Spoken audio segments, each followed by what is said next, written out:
कहानी की श्रृंखला में आज मैं आपके सामने प्रस्तुत हूँ एक नई कहानी लेकर। कहानी है एक साधारण सी स्त्री भामती के अति प्रसिद्ध महिला के रूप में जाने जाने की और उनके पति वाचस्पति मिश्र की। कहानी इस प्रकार से है। वाचस्पति छोटे थे, अल्पायु से ही वह अति प्रखर बुद्धि के थे और उन्होंने अपनी शिक्षा अति अल्पायु में ही पूर्ण कर ली। वह अद्वैत वेदांत से अत्यधिक प्रभावित थे और बाद में जो भामती नाम का जो संप्रदाय खड़ा हुआ, अद्वैत वेदांत का ये संप्रदाय, वह उनके लिखे ग्रंथ के आधार पर ही खड़ा हो सका। उन्होंने आगे जाकर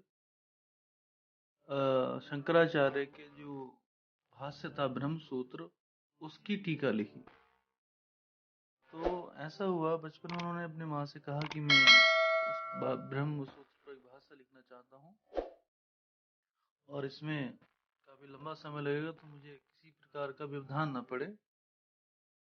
तो उनकी माँ ने कहा ठीक है तू लिख ले, और उन्होंने तपस्या मान करके अपना जो है लिखना शुरू किया।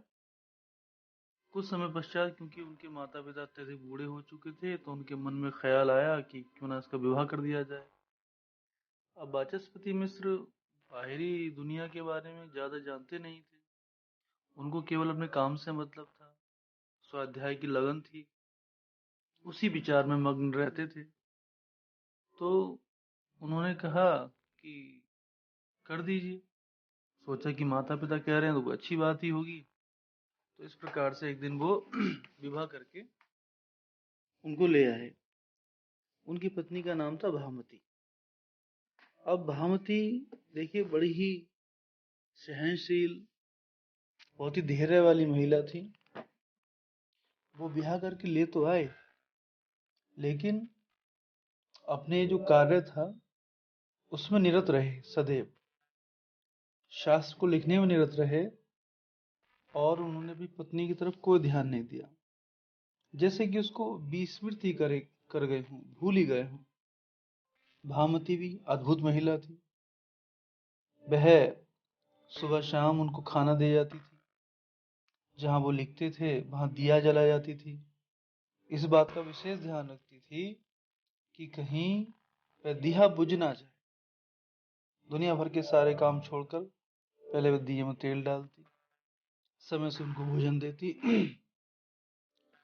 और वाचस्पति कभी नजर उठाकर देखते भी नहीं थे कि कौन खाना देकर जा रहा है, कौन बर्तन उठाकर लेके जा रहा है। वे अपने कार्य में तन मन और धन से बिल्कुल खो चुके। कहानी कुछ ऐसा कहती है कि उन्हें इस कार्य को करते हुए लगभग 30 वर्ष व्यतीत हो चुके थे। उस 30 वर्ष के लंबे समय में उन्होंने अपनी पत्नी से कोई बात नहीं की, उसका चेहरा भी नहीं देखा। ये कहते हैं जैसे 30 वर्ष का समय पूरा हुआ, उसी समय उनके जो दिया था वो बुझ गया, उसका तेल खत्म हो गया। भामती को जब एहसास हुआ तो उनको लगा कि अरे उनके लिखने में कष्ट पड़ रहा होगा, तो दौड़ी दौड़ी वो गई तेल डालने के लिए। लेकिन तब तक शास्त्र पूरा हो चुका था और पहली बार वाचस्पति मिश्र ने नजर उठाकर भामती की ओर देखा और देखिए कमाल, उन्होंने पूछा, हे देवी तुम कौन हो? उन्हें वह एक अपरिचित महिला लगी। भामती ने संकुचाते हुए कहा, मैं भामती हूं, तुम कौन हो? तो उसने कहा, मैं आपकी पत्नी हूं। पत्नी? तो उन्होंने सोचा कि हाँ, मैं विवाह करके लाया था। वो लगभग 20 स्मृति कर चुके थे। फिर उन्होंने अपना हाथ दिखाया तो भामती के हाथ को वाचस्पति मिश्र ने पहचान लिया, क्योंकि वो देखते थे कि हाँ यही हाथ थे जो मुझे रोज खाना दे जाते थे, बर्तन उठाकर लेके जाते थे, दिए में तेल डालते थे। तो वाचस्पति जी को यह एहसास भी हुआ, मन में उनके प्रति सम्मान भी पैदा हुआ, भामती के प्रति कि इतना धैर्य, इतनी सहनशीलता, जीवन में एक महिला ने जैसे अपना सब कुछ अर्पित कर दिया हो और हर वह कोशिश की जिससे उनके अध्ययन में किसी प्रकार की बाधा न पड़े। तो बेहद ही प्रभावित हुए और आंखों से उनकी अश्रुधारा बहने लगी।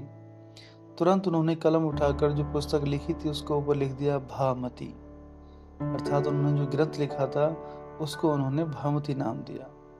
यद्यपि उस ग्रंथ में भामती से संबंधित कोई भी तथ्य इस तरह के विचार नहीं है, लेकिन उनकी तपस्या के कारण उन्होंने वह उनको समर्पित किया।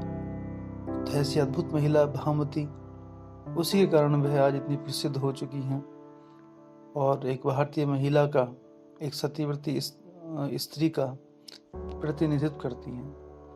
तो आपको कहानी ऐसी पसंद आई हो और आगे भी सुनना चाहते हैं तो आप लाइक कर सकते हैं, उसको चैनल को सब्सक्राइब कर सकते हैं और कमेंट कर सकते हैं। धन्यवाद।